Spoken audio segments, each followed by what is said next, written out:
அன்பானவர்களே, அன்பு வணக்கங்கள். உங்கள் அகத்திலே இருக்கின்ற ஆண்டவனை நான் வணங்குகிறேன்.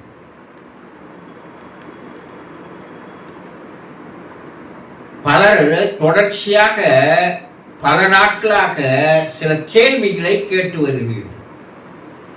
குருஜி, இறந்தவர்களோடு நீங்க தான் பேச முடியுமா?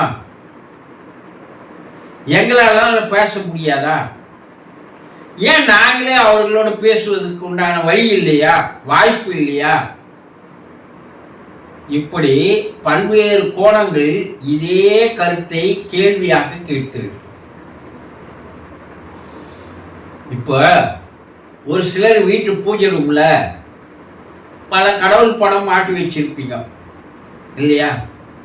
அப்ப அந்த பூஜை ரூம்ல ஒரு 60 வயசு 50 வயசு 60 வயசுக்கு மேல இருக்கிறவங்க ஏதோ ஒரு கஷ்டம், ஏதோ ஒரு துக்கம், அவங்க அந்த கடவுள்கிட்ட போய் என்ன பண்ணிட்டு இருப்பாங்க? பூஜை ரூம்ல அந்த கடவுளோடு பேசி கொண்டிருப்பார்கள். இது பல பேர் நீங்களே செய்திருக்கலாம். எப்பா, என் கஷ்டத்தை எப்பப்பா தீர்க்க போற? இந்த பிரச்சனைல இருந்து என்னை நீ காப்பாத்துப்பா. நான் உன்னெல்லாம் கேள்வி மேல கேள்வியா 4 நாளா தினந்தோறும் கேட்டுக்கிறேன்பா. 1 மாதம் இல்லை, 2 மாதம் இல்லை, வருட கணக்கில் கேட்கிறேன்பா. நீ செய்ய மாட்டியா? தயவு செய்து எனக்கு ஏதாவது ஒரு வழி காட்டுப்பா. யாருக்கிட்ட கேட்டுக்கிறீங்க? பூஜை ரூம்ல கடவுள்கிட்ட உட்கார்ந்து கேட்குறீங்களா இல்லையா? அப்ப கடவுளோடு நீங்க கேட்கறதுன்றது கடவுளோடு பேசுறது தானே. ஆனா கடவுள் என்ன பேசியிருக்கிறாரா? ஆனா ஒரு சிலர் என்ன சொல்லுவாங்க,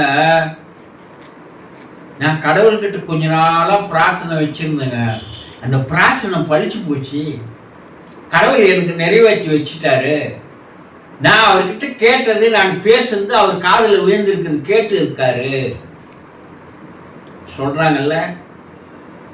அப்போ நீங்கள் இறைவனோடு கடவுளோடு நீங்கள் பேசுவதை அவர்கள் கேட்கிறார்கள், நிறைவேற்றி வைக்கிறார்கள் என்ற நம்பிக்கை உங்களுக்கு இருக்குவாஸ்தான் நீங்க என்ன பண்றீங்க? பேசுறீங்க. ஒரு சிலர் வயதானவங்க பார்த்தீங்கன்னா தனியா உட்கார்ந்து அவங்க பெனாட்டிக்கினே இருப்பாங்க. ஏன்பா இது போலலாம் நீ செய்துனுங்கிற? என்னை நீ ரொம்ப சோதிக்கிறப்பா. உன்னை சோதிக்கிறதுக்கு நான் தானே கிடைச்சேன். எனக்கு ஏதாவது ஒரு வழியை காட்டுப்பா. ஆனா இந்த வயசானவங்கிட்ட போய் நீ யாருக்கிட்ட பேசுங்கிற? உனக்கு நீயே பேசுங்கிறீன்னா யாருக்கிட்ட பேசுவேன்? நான் அந்த கடவுள்கிட்ட தான் பேசுங்கிறேன் சொல்றாங்களா இல்லையா? அப்போ அவர்களும் என்ன பண்றாங்க? நம்புறாங்க, கடவுள்கிட்ட பேசினா நமக்கு ஒரு சொல்யூஷன் கிடைக்கும். இந்த நம்பிக்கை பெரும்பாலானவர்கிட்ட இருக்கு. நான் பல முறை பல கோயில்களுக்கு போயிருக்கிறேன். இங்கன்னு இல்லை, இந்தியா பூரா எல்லா கோயில்களுக்கும் போயிருக்கிறேன். எல்லா கோயில்களுக்கு நான் போகும்போது அந்த கோயில்களில் கொஞ்ச நேரம் உட்காந்து அந்த தரிசிக்கிறவங்கள நான் பார்ப்பேன்.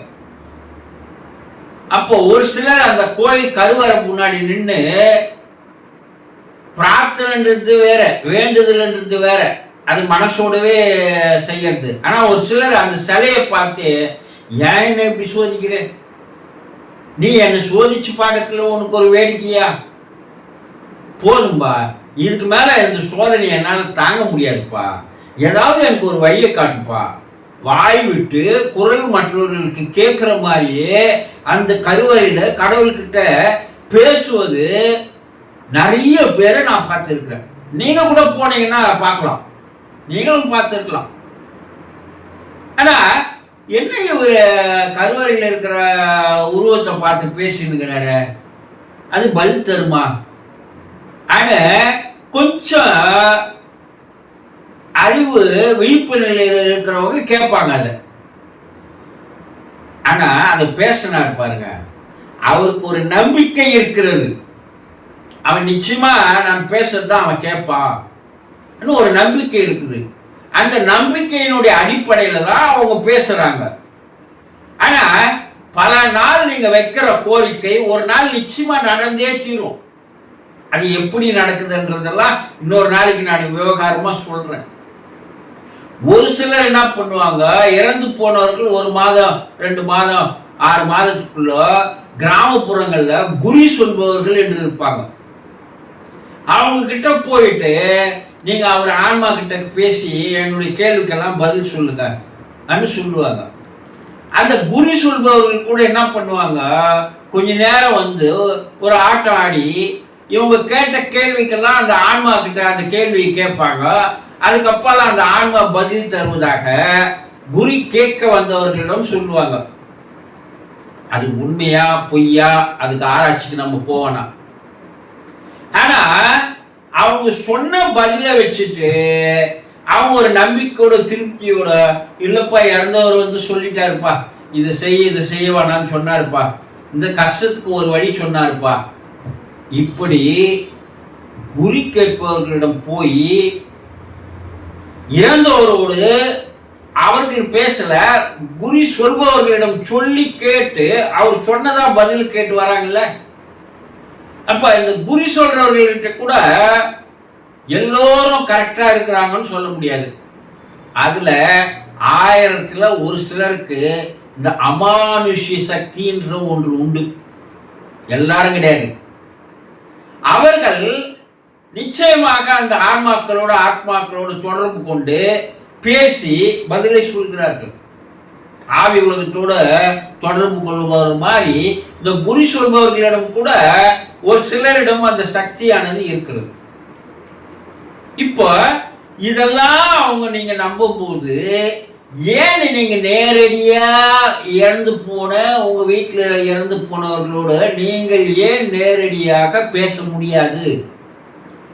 ஆனா நீங்க என்ன நினைக்கிறீங்க, இதுல பெரிய ப்ராப்ளம் என்னன்னா, அவர் ரெகுலரா உங்க கூட வாழ்ந்து வந்த போது அவரு நீங்க பேசினா பதில் சொல்லுவாரு, அந்த பதிலுக்கு நீங்க பேசுவீங்க, ஒருத்தருக்கு ஒருத்தர் பேச்சு வந்து உரையாடல் நல்லா இருக்கும்.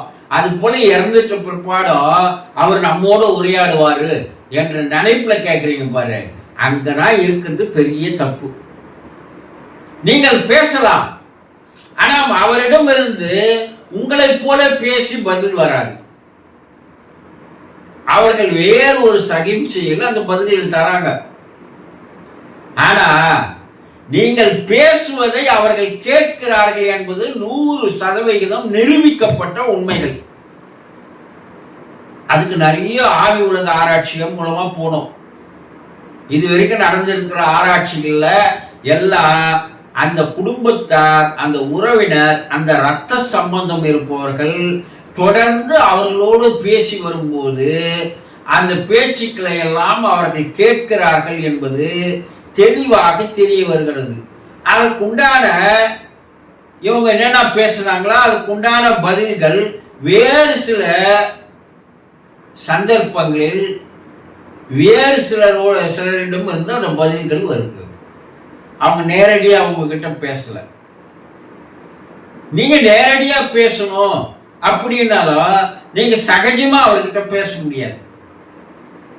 அவர் சில வார்த்தைகளை உச்சரிப்பார்கள். அதற்கு அந்த ஆத்மாவோடு பேசுவதற்கு தொடர்பு கொள்வதற்கு என்று சில பயிற்சி முறைகள் இருக்கு. அதுக்கு சில ரெகுலேஷன்ஸ் இருக்கு.